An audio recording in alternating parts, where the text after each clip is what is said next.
In the year 2023, a monumental shift occurred as India surpassed China, becoming the most populous nation on Earth with a staggering 1.4 billion people. This remarkable achievement solidified India's position as the largest democracy globally. One of the key drivers behind India's ascent is its thriving tech industry, which has played a pivotal role in shaping the nation's economic landscape. The sector has not only contributed substantially to India's GDP but has also become a vital source of employment opportunities, fostering overall economic growth.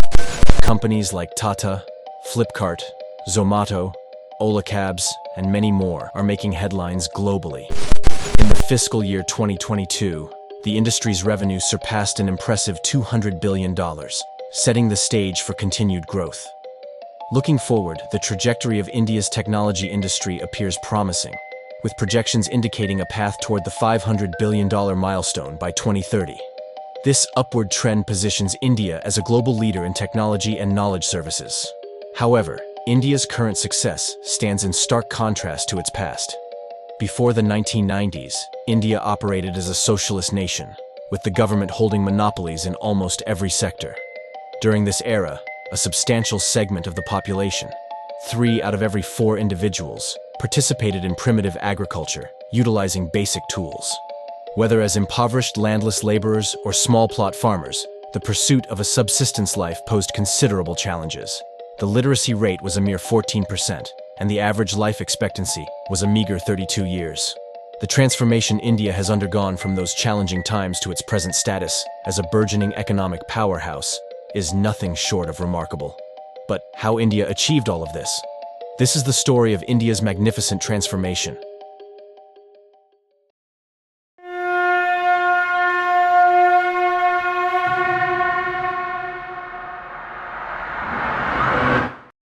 On the 15th of August 1947, India witnessed the peak of its struggle for independence from colonial rule, marking the dawn of a new era. While the nation celebrated its freedom from British dominance, it soon faced the formidable challenges of addressing social, economic, and political issues that ended its progress. Tensions stretched to a breaking point with Pakistan over the division of assets. The Indo-Pakistan Financial Settlement of 1947 mandated that India pay 550 million rupees as the latter's share of the assets. Additionally, the partition gave rise to a significant refugee problem, with millions of non-Muslims moving into India and a substantial number of Muslims migrating to Pakistan. Financial constraints loomed large over India from the beginning, as resources were scarce to support its vast population.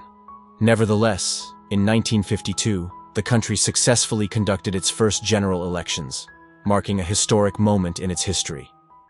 Despite economic challenges, India, influenced by the USSR, embraced socialist policies in the 1950s by implementing centrally prepared 5-year plans that involved raising a massive amount of resources and investing them in the creation of large industrial state-owned enterprises. Most industries were given significant trade protections, so that their growth was not hampered by competition from more efficient foreign producers. An industrial licensing system was set up to ensure that private enterprises would not expand beyond the bounds that national planners had set for them. The system required all private firms, beyond a certain small-sized firms, to obtain a license whenever they wanted to expand capacity, produce new products, change their input mix, import inputs, or relocate plants. The system put the activities of the private sector under significant control of the government, leading to an era which in Indian history is known as the License Raj. Efforts were also made to organize small farmers into cooperative societies, aiming to pool resources for modern tools and implements, while avoiding excessive dependence on foreign imports. All of this was done in a bid to prevent India from being too dependent on foreign imports. But by the late 1950s, as a result of such strategies, several problems were coming to the fore, which intensified in the 1960s and the 70s. Many state-owned enterprises were run on political rather than economic considerations, so they produced losses that drained government resources rather than augmenting them. Several enterprises were overstaffed and faced insufficient demand for what they produced. The case of the Haldia fertilizer plant exemplifies the inefficiencies. The plant was set up in the 1970s and employed 1,500 people. The workers and managers showed up regularly, kept the machine facilities clean and in working condition, and often received annual bonuses and overtime. But There was only one thing missing. The plant never produced even an ounce of fertilizer. Yet the government kept Haldia's lights on for 21 years. By the 1980s, a substantial number of influential people had come around to the conclusion that the government did not have the political and administrative capacity to successfully run a controlled economy that delivered on economic growth.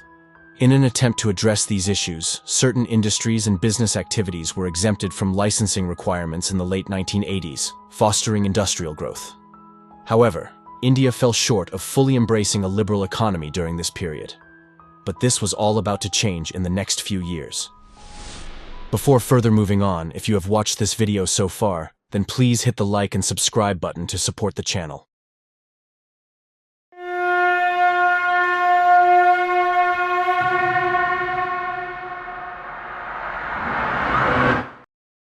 Following the collapse of its key ally, the USSR, in 1991, India faced a looming foreign exchange shortage that posed a serious threat to its economy, triggered by a balance of payments crisis. The country plunged into a severe recession, prompting the government to break away from its past policies. In response to the crisis, structural adjustment programs became imperative to secure loans from international financial institutions, including the IMF and World Bank. The pivotal moment in 1991 served as a catalyst for the Indian government to embark on a comprehensive economic reform agenda, commonly known as liberalization, privatization, and globalization, or LPG reforms. These reforms had far-reaching effects on the Indian economy, resulted in increased foreign investment, and a shift towards a more service-oriented economic landscape. One of the significant outcomes of liberalization was the abolition of the license Raj, removing licensing restrictions for all industries. In a bid to attract foreign investment, the government introduced a plan to pre-approve all investments up to 51% foreign equity participation, facilitating the infusion of modern technology and industrial development by foreign companies.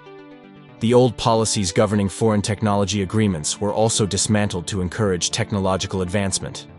Also, addressing the fiscal deficit was a key priority, which achieved by limiting government expenses. The success of these reforms was evident as from 1992 to 2005, foreign investment surged by an impressive 316.9%. India's GDP witnessed remarkable growth, soaring from $260 billion in 1991 to $2.3 trillion in 2018.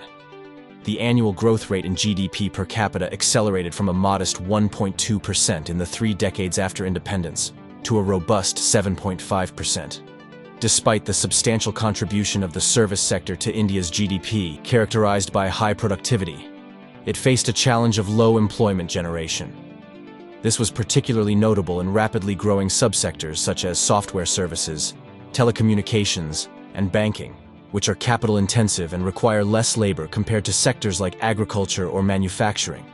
India's manufacturing sector has also seen rapid growth after opening up to the world. But the growth rate slowed significantly after 2012, and it seemed like all the excitement about the Indian economy was coming to an end. But this was the silence before the storm.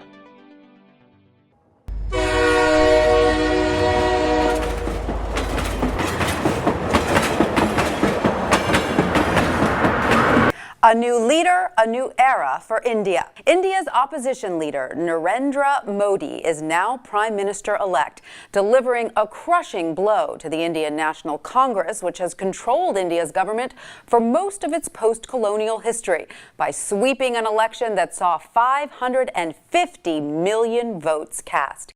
In 2014, Prime Minister Narendra Modi came into power, marking a transformative period for India's economic landscape. Under Modi's leadership during 2 consecutive terms, the country consistently emerged as one of the fastest-growing large economies. Between 2014 and 2022, India experienced an impressive average compound annual growth rate of 5.6%, propelling its economic development. Notably, the Modi administration made significant strides in reducing extreme poverty. World Bank data indicates a substantial decline, with the share of India's population living in extreme poverty decreasing from 18.7% in 2015 to 12% in 2021. Both urban and rural areas witnessed a drop in the percentage of people living below the international poverty line of $2.15 a day. technological advancements played a pivotal role, with over 500 million bank accounts created for the poor, linked through the Aadhaar digital ID system, facilitating precise welfare transfers. India's digital ID system, Aadhaar, has helped direct welfare transfers precisely to the beneficiaries. The robust economic growth opened doors to the middle class for hundreds and millions of Indians, contributing to an inclusive economic expansion. Modi's government also prioritized public health and hygiene, launching nationwide campaigns, including the construction of public toilets, resulting in a steady decline in infant mortality. The country positioned itself as a model for digital infrastructure, bringing nearly 1 billion people online. India prides itself on its globally connected information technology sector, with a host of domestic and foreign companies clustered in southern India, especially around Bengaluru and Hyderabad, making the country the back office of the world. In between worldwide disruptions in the tech industry, characterized by project closures and layoffs following the pandemic, India maintained its resilience, demonstrating unwavering and sustained growth. Apple designating India as a pivotal manufacturing hub, boasting a remarkable 48% annual growth in revenue during fiscal year 2023, reaching $5.9 billion. Meta also witnessed a robust 13% growth in gross ad revenue during the same fiscal year, emphasizing India's insulated economy during global recession concerns.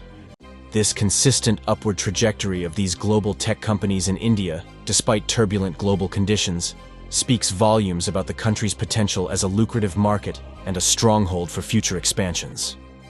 A decade of substantial foreign direct investment reflects confidence in India's long-term growth potential. The startup revolution in India has boosted by some iconic startup success stories like Flipkart, Paytm, Zomato, Ola Cabs, etc. Many Indian startups have achieved the unicorn status, with over 100 startups valued at over $1 billion valuation. In terms of number of unicorns, India ranks on number 3rd position, just behind the US and China. The future outlook for the Indian startup space is very promising, given the large market opportunity, policy support, and availability of risk capital, and with the right nurturing, the Indian startup ecosystem has the potential to drive innovation, create large-scale employment, and contribute to the economic growth of the country. The government has launched initiatives like Startup India to boost entrepreneurship and create a supportive environment for startups. As India's population has reached 1.4 billion, it forecasts a dramatic expansion of its GDP, positioning the country to have the world's second-largest economy by 2075. Presently, India holds the position of the world's 5th-largest economy. However, India grapples with a never-ending list of challenges on its journey to be the 2nd-largest economy. One pressing issue is the deficiency in modern infrastructure. The Indian government is actively addressing this concern by initiating projects such as GIFT City in Gujarat and the Delhi-Mumbai Industrial Corridor. These megaprojects include the development of railway lines, highways, and sprawling urban centers. Despite these endeavors, the existing measures may fall short in supporting the demands of the world's most populous nation.